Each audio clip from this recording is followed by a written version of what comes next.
A quick heads up, today's episode is a spoiler review. I repeat, a spoiler review of the 2025 movie Companion. I do not want to ruin this for you at all. To make sure that you have the best experience with this movie, please pause this episode, bookmark it, and come back to it after you've seen the movie. Thanks and enjoy. One thing that's kind of crazy is that we're only 2 months into the year, and I think we already have one of the best and one of the most creative movies of 2025. Now, I don't know if this will be everyone's cup of tea, but definitely when you watch this one, you are going to be talking about it, and it will be on your mind long after you leave the movie theater. And for today's episode, I'm really excited. We have another good friend of the podcast, my buddy Mark Cavigli. We go way back, and what's great is that we can always talk about movies, even though we are usually on differing sides of how we feel about any particular movie, but it always makes for a very fun and engaging conversation. So let's get to it. For today's episode, we're going to be talking about the one-of-a-kind thriller Companion. Let's talk for a minute.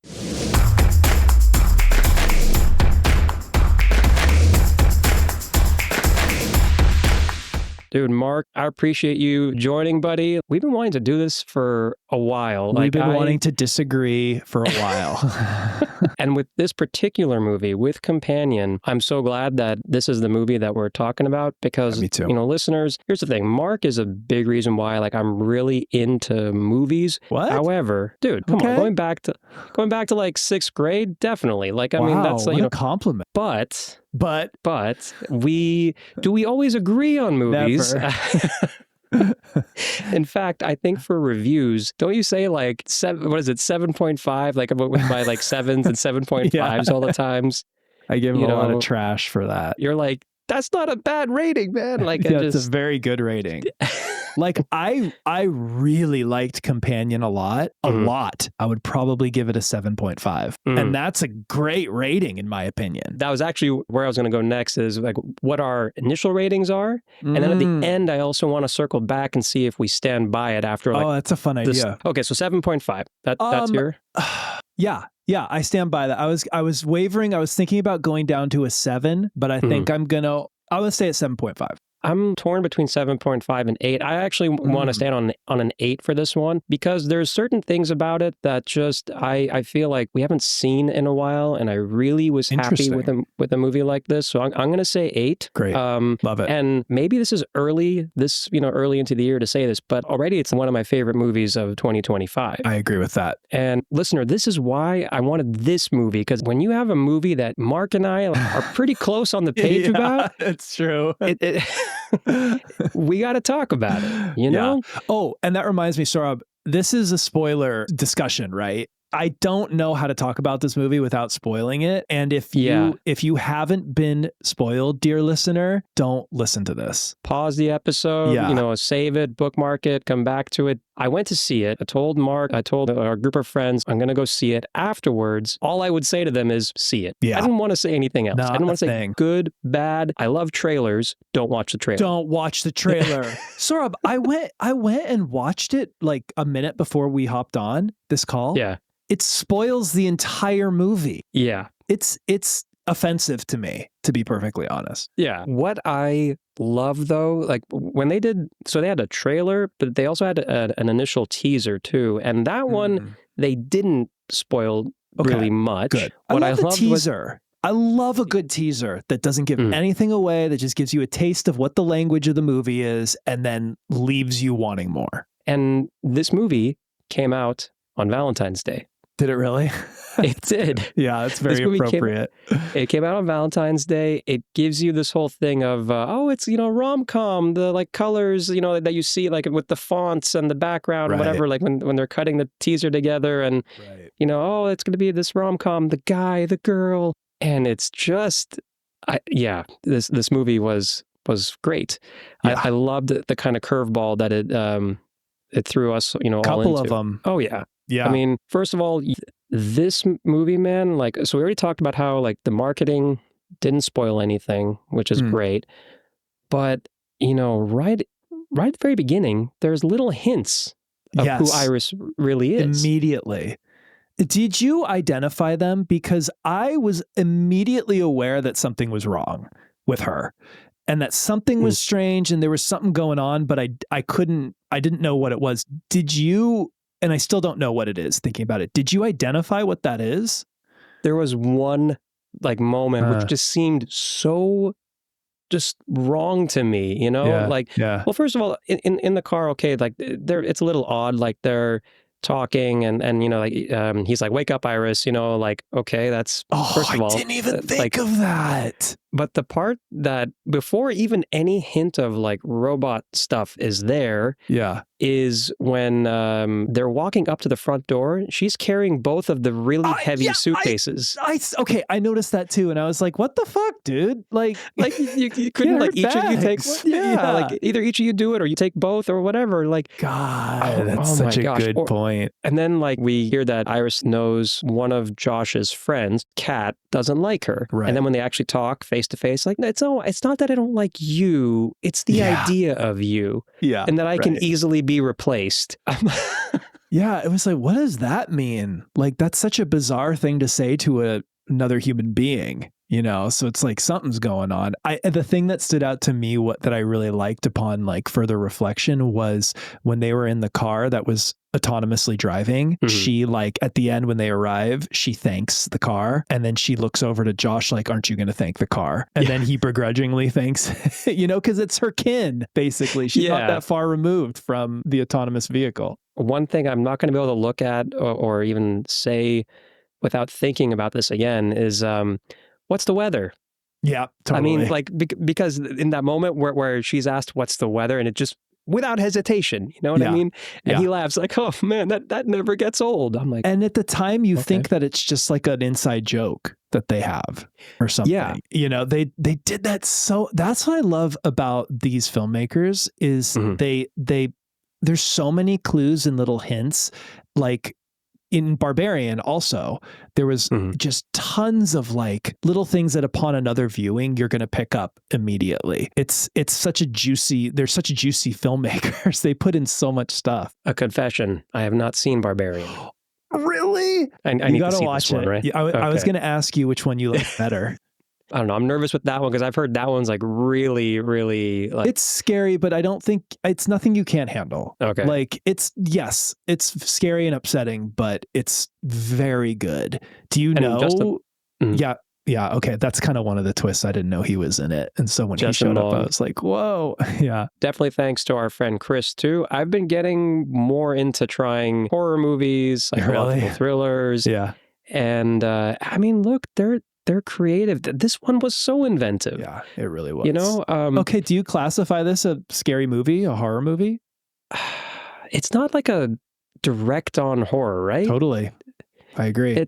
But definitely when they had those like violent moments, they went for it. Yeah. But it served the movie, the story. Right. So like, I guess not a horror movie. What would you call it? Psychological I don't thriller? know. Like it's such a in between, because usually in these kind of movies, the robot is hunting and one by one, all these human beings are going to die. But it was a complete opposite thing of all these humans hunting this one robot. I think the thing I like most about this movie is how original it is. Never seen anything like this before. Nothing like it. Again, not a remake, an adaptation. Like it was its own thing. Love it. That's part of like, you know, when I was telling you earlier why I bumped it up to like an 8, like where I had this extra enthusiasm. I miss these like smaller, successful movies. And smaller, I guess, you know, we can put quotes around that because it's a $10 million movie, but it's already successful. It made $33 million at least at the box office. That's great to hear. We need more movies like this. Totally, you know? That's not like a no knock to any of these things, but that's not a sequel. It's not a superhero movie, and that's not an adaptation. That's just its own film.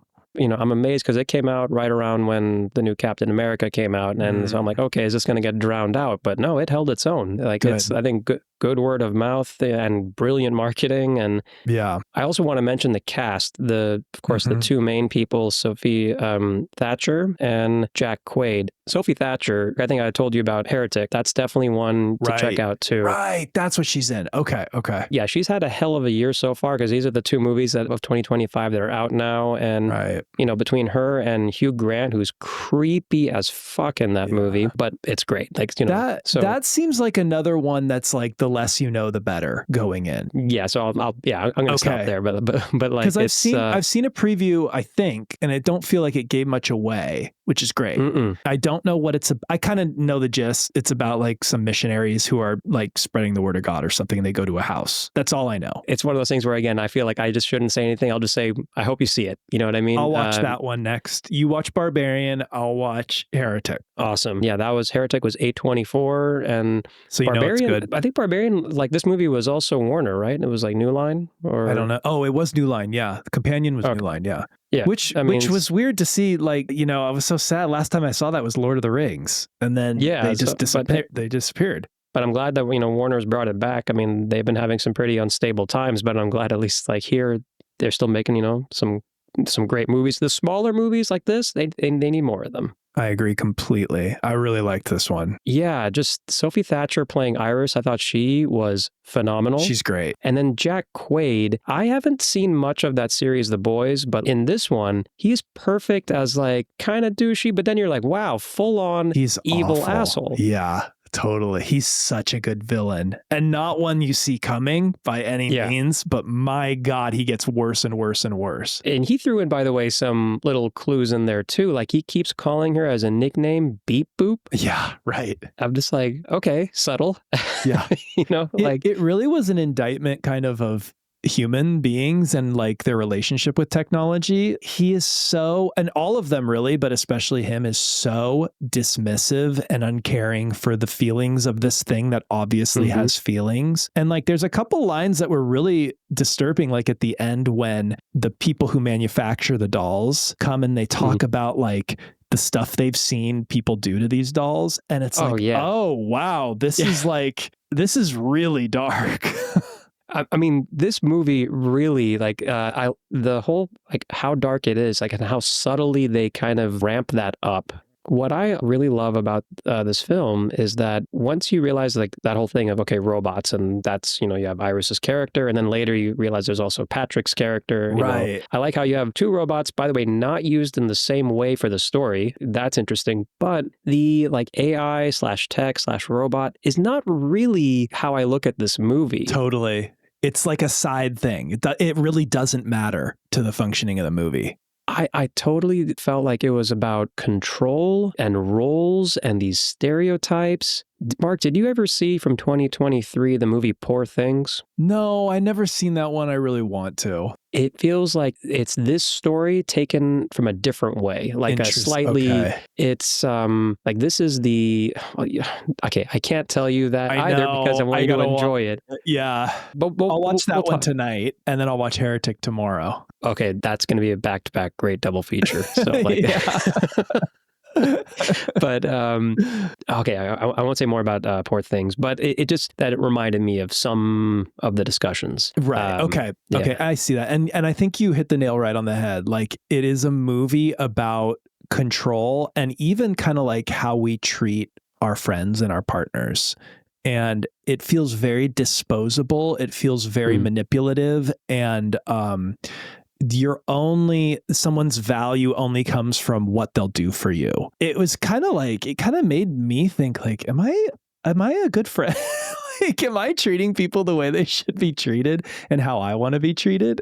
And that makes it a great movie. Like this is whereby this movie totally, I think, made us have these kind of internal dialogues. I wanted to talk to everyone. I wanted to tell you, and at the same time, though, it was really frustrating because I want you to see it not knowing anything, but like, still. Right, exactly. But you want to have these conversations, totally. But you also don't want to spoil the experience. There's so much to unpack with this movie. It's almost like, I remember being in the theater watching it, thinking about this conversation we're having right now, and being like, I hope I have something to contribute. Like, there's so much happening, and like, I only get a day to process. It's like the best of cinema right now in terms of its originality and something that's worthwhile, like as an art form, it's the best of cinema. It's the director, Drew Hancock. It's his first film. So like that's awesome. I For mean, real? just that. That's crazy. Yeah, I mean, Zach Krieger from Barbarian. Okay. He was going to direct it because it was part of the same team that worked on Barbarian. Right. And this guy Drew Hancock, I think, I don't know if he was one of the writers or producers also from Barbarian. He developed this script, and Zach was going to originally do it, but then he's like, no, that you've put like yourself into this, you need to direct it. Wow. You know? And then they all supported him. You know, so I thought that's awesome. And this for a first-time director just knocked it out of the park. I agree completely. And I think where my score kind of dips a little bit is there was some pacing stuff. There was some not floundering, but it did feel a little like this is taking a while to get to to what you're trying to say. You know what I mean? Yeah. But still, fantastic movie. I really want to see it again. I like also how even though it's dealing with robots and some of this futuristic stuff, they didn't actually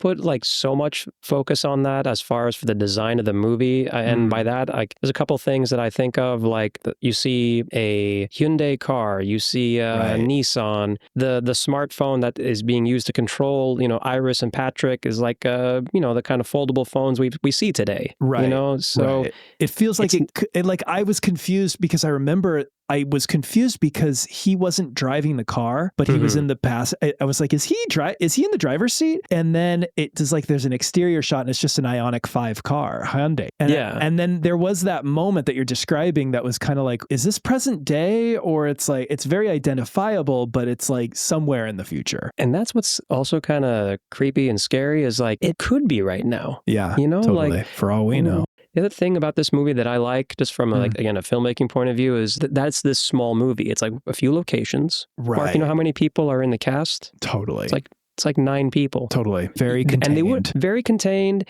And I bet you, like, the budget was 10 million, but I bet you anything it would have been a bit less, and even the shooting schedule would have been a bit less. But what happened was they filmed this in 2023, and that's during the strikes. Oh, yeah. So they had to shut down for 6 months. No kidding. So yeah, that just kind of threw like kind of a wrench. The other thing too is this movie is barely an hour and a half. It's like a little over an hour and a half. Right. But you know, that's interesting though, like, because you were saying, even if it's just an hour and a half, still, if you have pacing issues, you'll feel it however long it is. I'm surprised that you say that it's an hour and a half. Like I would have guessed it was close to 2 hours. Like that at times it felt that way to me. I think this movie kind of does fall into this thing that kind of is a little bit of a pet peeve of mine, is where it's towards the end and the villain is clearly the villain and the reveals have happened, and now we need to figure out, like, it's the all is lost moment, and now we need to figure out how we're going to save the day. And it kind of like stays there a little too long, you know, like at the dinner table scene, like it goes on a little longer than it needed to. I feel like the hand like over the flame, like,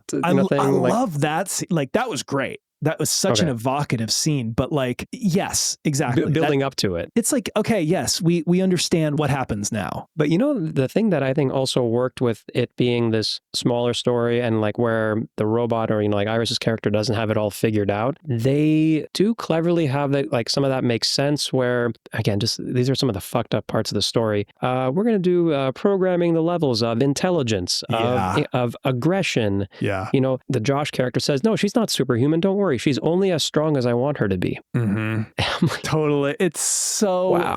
And the fact, like the way his character is and how they talk about this thing is reflective of their society and their community. And it's not unlike ours at all. These are things we think about in terms of how does this affect me and how do I get what I want out of a relationship or whatever. It's building the ideal, in this case woman, and in Patrick's case man. It's awful. And then you finally see what her intelligence is set at, and it's like 40% or something. It's so He's messed like, wow, up. like wow, Josh, and then it's like all the way up to 100. Just the other thing too, like just coming back to Control for a second, you were just actually referencing it now, saying that, but there's a part from the movie that also stood out for me is these memories that are programmed into you. here's how we met. And like, that's the opening of the movie, is them at the supermarket. So good. So this whole thing of, okay, well, if you didn't meet this way, then, you know, that's not the ideal image or whatever. Right. That's a really good point. Something that made, in my opinion, makes him such a good villain and so frustrating is how flippant he is with her. Here is this thing that obviously has consciousness and feelings and feels pain and feels hurt and all this stuff.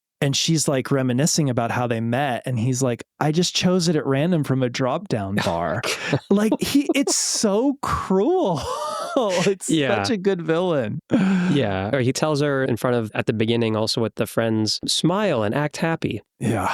Oh, God. You know, you're just like, oh, this is just an asshole boyfriend. Yeah. I mean, so good. The only reason why she was able to figure things out and like kind of try to free herself, and Patrick as well, you know, the other robot, is because he mods her. Right. And then also mods Patrick too. Right. Once the humans start to meddle, what do they think's going to happen? I mean, there's so much. Like, there's so much. There's so many avenues. And you saying that reminded me of the scene of where he tells Patrick to stop Kat. And at that point, he's lost complete control of the situation. And Patrick stabs her and kills her. And is like, well, you told me to stop her. And you raised my aggression level to 100%. What do you think's going to happen is we have these, and it's a good reflection of us. We have these incredible tools and technology, and we're using them in a way that we're like forgetting that they are tools. They don't read our minds. Like they will respond to how we use them. And there's like a disconnect between how we think about the things we use every day. Crazy. One other thing with this film, just going back to a filmmaking side again, the music that was used in this film, it's like a ticking clock or a pulsing beat. Yeah. It's this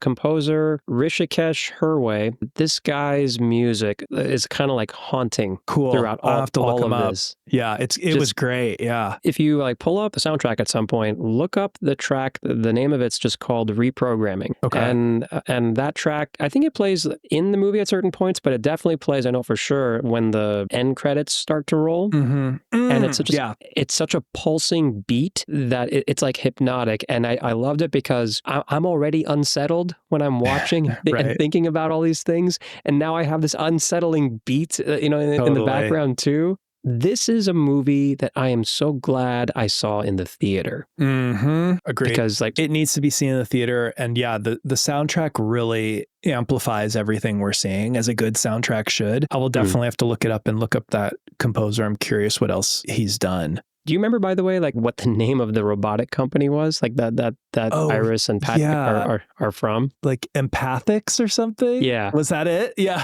Empathics. So good. Just like the little things in this movie, they're very subtle, but it just has such a great impact. Believable. Yeah. And like if this movie was made 10 years ago, there would be so much focus on, well, this is how this robot was made. And this is like how and like all this, we have to set the scene. But we already live in that world. Like not a single thing needed to be said about the mechanics or the technicalities of this robot. Just you're immediately understanding what's going on. He pulls out the phone and the control panel to control Iris looks exactly like every control panel you've ever used.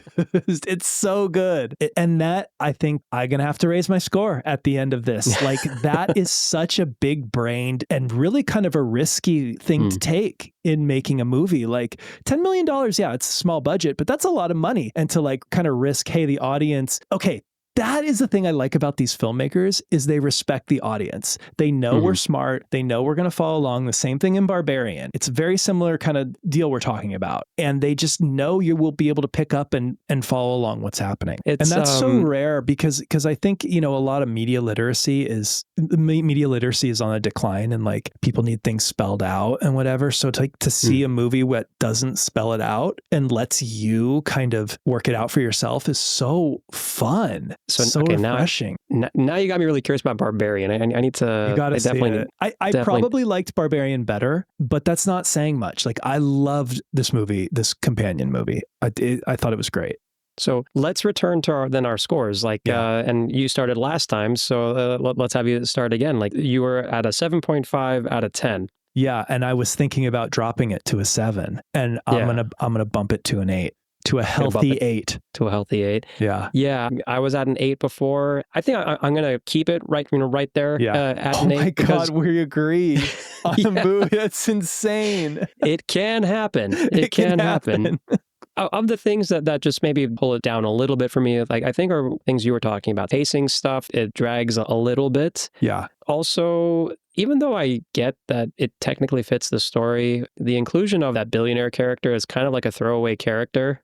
I was going to ask you, what do you think about Sergei, the Russian? Yeah. That was an interesting choice to, like, I get you need this character, but that he is a very, like, he's this older Russian guy with a mustache and a mullet. Right. And he's got a very goofy accent, like really laid on thick. What do you have any thought about that? I don't know how I think about that. I thought it was one of the weaker parts of the movie, which was kind of frustrating because Rupert Friend, is the guy who plays Sergei. He's been in like a lot of other stuff that, that I've liked. He was really good in the Showtime series Homeland. He has a recurring role in that. So when I saw this, I'm like, this is a little cartoonish for you. That was a choice. Yeah. But what about you? Like, what did you think of Sergei?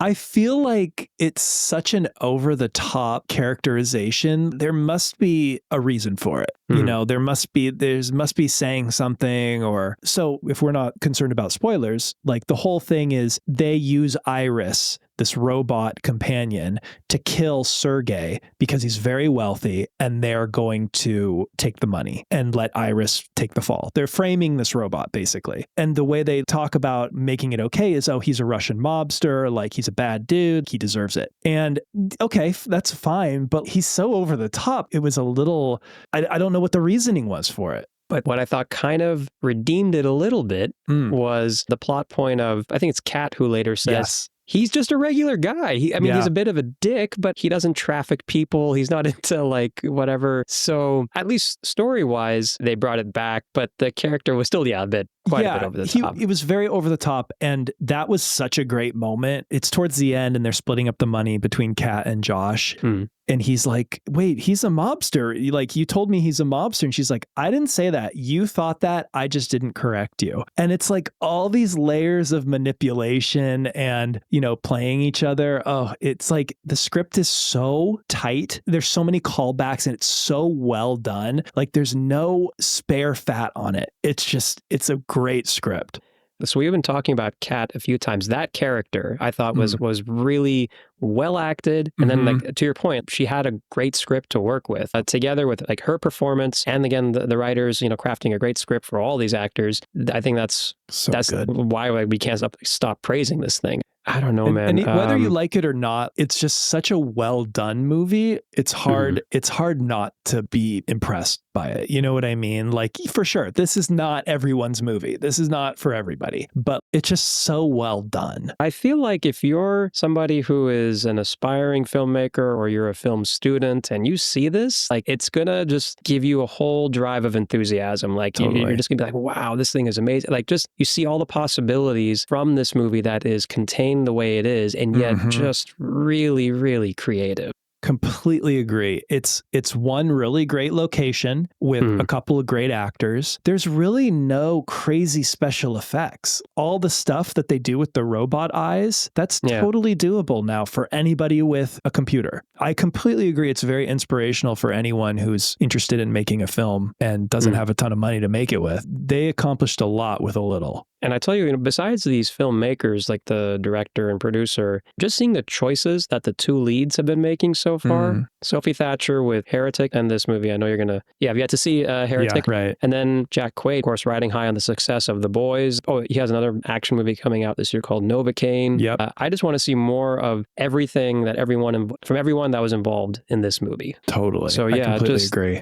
Even though it is available to rent and buy now, Mark, would you say still people, like if it's in in the theater, it's worth it. It's an experience, and like we should support movies like this. Like this is the kind of stuff we want to see from Hollywood. Just just a little unique, original story. Like, no knock on the new Captain America. I mean, I haven't seen it yet, so I don't know. But for real, you're completely right. Like no after credit scene. We're not setting up the next like we don't need that. That's done, and it was done well. Like End War was such an incredible culmination of 10 years of filmmaking and movies. Like, let it be. Let it be. Let's go on to the next thing. But coming back to Companion, though, it's in the theaters. It is available to buy and to rent now. And Mark, we need to do this more often, man. I agree completely. This is so much fun. We got to do one we disagree on. Yeah. And what I would want to propose is that when we do this, we alternate who picks the film. So like, that's a good idea. What I mean? Yeah. Love that idea. Oh, Saurabh, I didn't tell you. I just bought a Blu-ray player. So I'm probably going to pick something a little older that's not in the theater, but we should definitely do that. It's a great idea. Absolutely. This has been a lot of fun. Me too. I appreciate your time with this. We'll do this again for sure. Let's do it anytime. This is so much fun. Thank you for inviting me. Companion is playing in theaters and is available on demand to rent and to buy now. Again, I want to thank our guest, Mark. It was so fun having you on today. We will definitely do this more often. And if you enjoyed today's podcast episode, if you can please leave a rating on Apple Podcasts and Spotify or wherever you get your podcasts, I would greatly appreciate it. It does help the program. Listener, Companion is that original film that I think we've all been waiting for some time. I hope you check it out. Let us know what you think. Thank you for listening.